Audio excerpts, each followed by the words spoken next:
This PowerPoint recording is to show you and take you through how to write a full essay on our film in time. So before we get started, you will need the exemplar introduction and paragraph, which is on OneNote. You'll need a selection of highlighters and coloured pencils, and anything you use to take notes if that's helpful for you. So this is what we're doing in front of you here. I'm going to explain why we're doing a full essay in class, what a level 1 film essay actually has in it and the structure within it, take you through essay questions, introductions and conclusions, and then we'll look at an example sexy paragraph. So this PowerPoint will be helpful for you in exam revision as well, not just for in-class essay writing. So make sure you pause when you need to take a breath or write anything down, and then keep going. First of all, why do we have to do a full essay? It's because you will write a full essay for your exam at the end of the year. Okay, so you have 3 hours in your exam to write one essay on our film in time and one on the text that we study, either the poetry that we did or the novel that we're going to study. So a full essay shows you can explain how film presents ideas with a range of techniques. So an essay is the form we use in English for you to show how you understand film creates ideas. So what does a level 1 film essay actually mean? So it has these things. It has a key focus, which is determined by your question choice. So no matter which essay question you choose, it will have a focus to it, and that might be idea, it could be character, it could be conflict, but your essay has a focus. It also has an introduction, 3 sexy paragraphs, and a conclusion. So it's made up of all those elements.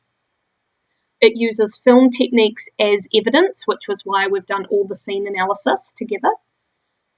You need to explore a range of scenes within your paragraphs, within your whole essay, so you're not just focusing on one moment in the film. And you need to show an explanation of how techniques work within scenes to create effect, which is what you do when you follow the what, how, why analysis process. So if you follow the sexy structure, you'll be absolutely fine and you will do all of these things.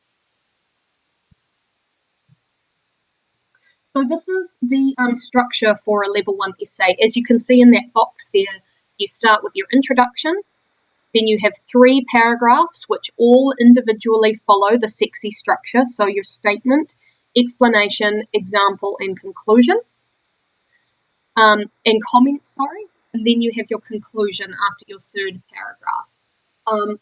So what you need to be aware of is that when you're giving examples for sexy, you should talk about more than one technique together.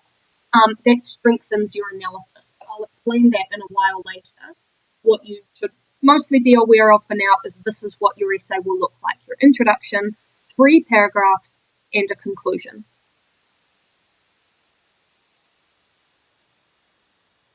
So remember, the first thing that you do when you sit down in an exam is unpack the question. So you look at the questions that are available to you, and then you need to pick ones that you think might be good and then unpack them. So you need to identify the key words in that question. So is it about ideas? Is it about character, conflict, challenge, setting, all those things? You need to note any problems. Where does it say more than one, or one message, or and or?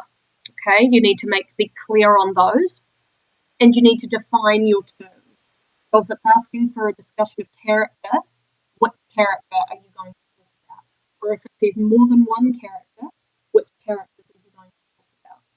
If you need to remind yourself of this part, there is a PowerPoint on OneNote about unpacking questions that we did in class, so you can go back to that and take yourself through that as well.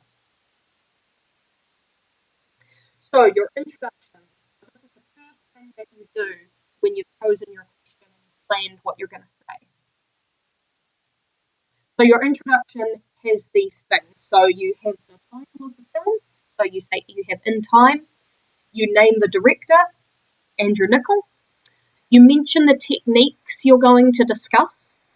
You don't have to, but it helps to lay it out for you and for the marker. And you make a connection to both parts of the essay as well. And that's really important because if you incorporate the essay question into your introduction, you're far more likely to make sure that you're referring back to it throughout your essay. Because remember, if you don't answer the question, you're not going to achieve, no matter how good your essay is. So that needs to be a huge focus for you.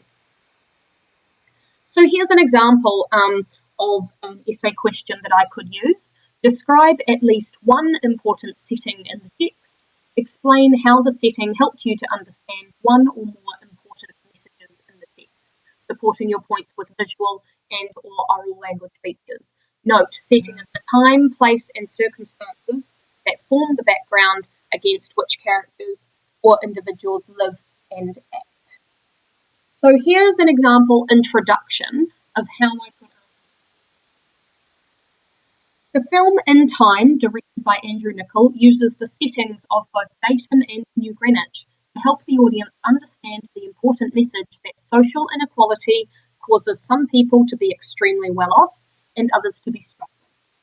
Niccol makes use of contrasts in colour, music, set, costume, and character action to show this theme, specifically in 3 scenes: the opening scene, the Journey to a New World scene, and the closing scene.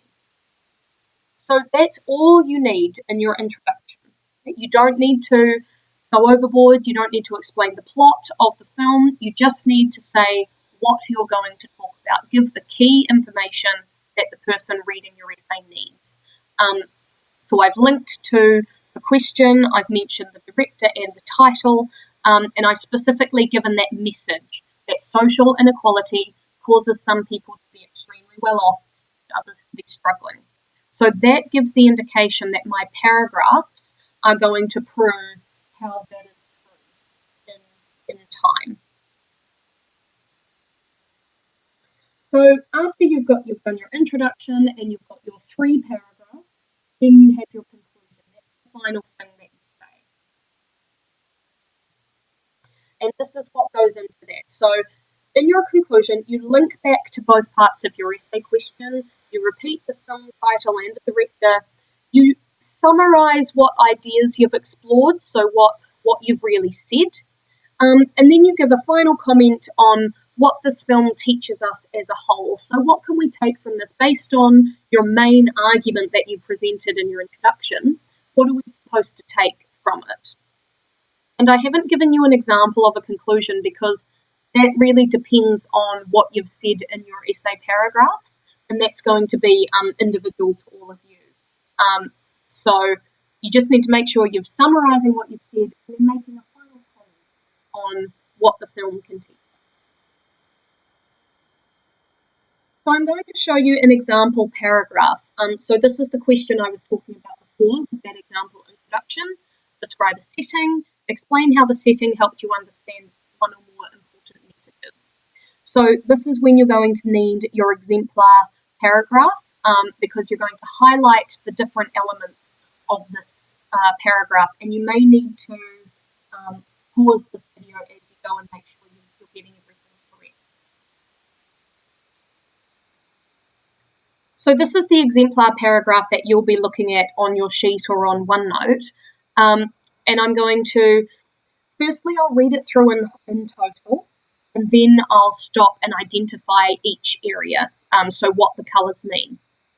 So, the setting of Dayton in time helps the audience understand the important message that social inequality can make people extremely poor with no way of escape. Dayton is also known as District 12, which is a poor and neglected area of this Los Angeles-type area in the film. In the opening scene of the film, we see a mid-shot of Will walking down the street in Dayton. We can see that this area is neglected and has not had a lot of money put into it. We can see this through the set. The buildings are concrete and steel with paint peeling off them.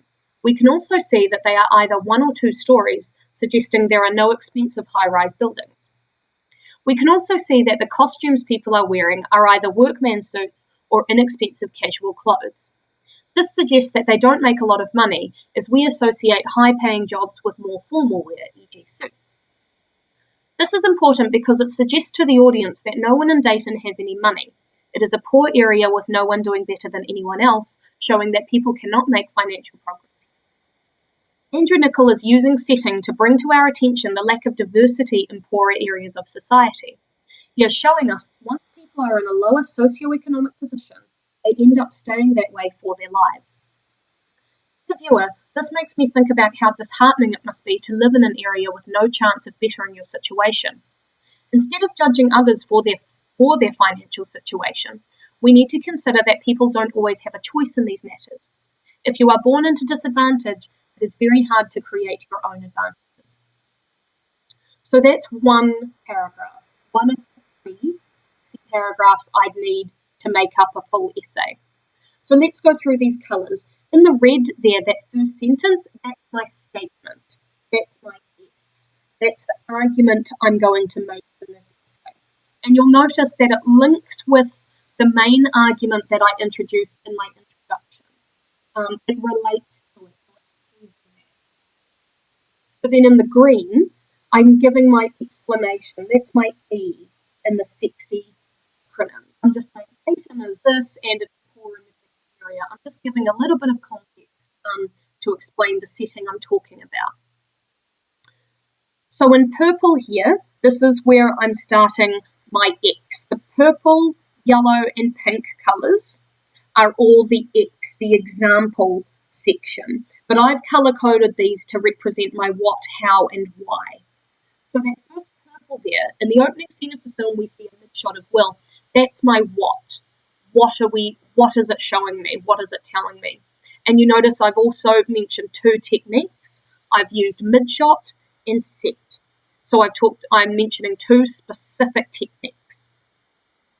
Then in the yellow there, I've got my how. The buildings are concrete and steel with paint peeling off them, da-da-da-da-da. So that's me explaining how I know that this set is poor. Right? This is a poor area. And instead of going straight on to my why, I then mention another piece of evidence. So I have another what. We can also see that the costumes people are wearing are either da-da-da-da-da. So I'm showing, in addition to this mid-shot and the set, there is also a use of costume. So that's making my analysis a little more detailed and a little bit better. And then the yellow, the how, this suggests that they don't make a lot of money as we associate high-paying jobs with formal wear. So I'm explaining how the costume is telling me that. And then in my pink, I've got the why. So why is this important? This is important because it suggests to the audience that no one in Dayton has any money, da-da-da. Okay, so I'm explaining why it's important that we see this in this way, that people can't make financial progress. So that's my X. And then I go on to my C, my comment. And of course, it's made up of our director's purpose and our audience response. So in blue is my director's. Andrew Niccol is using setting to bring to our attention the lack of diversity in poorer areas of society. He is showing us that once people are in a lower socioeconomic position, they end up staying that way for their lives. So I'm saying this is what Andrew Niccol is trying to teach us with the scene and with these elements, with these techniques in this scene. He's trying to show us the lack of diversity, how everybody's the same here. And then I go on to my audience response. Now remember, that's a personal thing, what it makes you think about, what would make us consider, what it draws our attention to. As a viewer, this makes me think about how disheartening it must be to live in an area with no chance of bettering your situation. Instead of judging others for their financial situation, we need to consider that people don't have choice. If you are born in this, it's hard to create your own advantages. So the fact that I've written 3 sentences for my audience response makes that comment far more perceptive, which is what's needed for excellence. So this kind of deeper understanding of what the film is trying to do, how successful it is in doing that, and how that's relevant to me. So this is one example of a paragraph. If you have 3 paragraphs at this level, you are well on your way to an excellence. So you need to consider, is your statement relevant? Is my evidence well analysed and explained? And is my comment perceptive? So is what I'm saying suggesting deeper thought as opposed to just simplistic ideas of we need to make sure we take care of poor people. So that's the full PowerPoint for essay writing. This is also on OneNote. You can use this to go back to for exam preparation or anything you need. There is a full film essay planner on OneNote. And I always recommend that before you start writing, you use the planner in this kind of practice stage so that you can practice laying out your ideas and pinpointing the evidence that you want to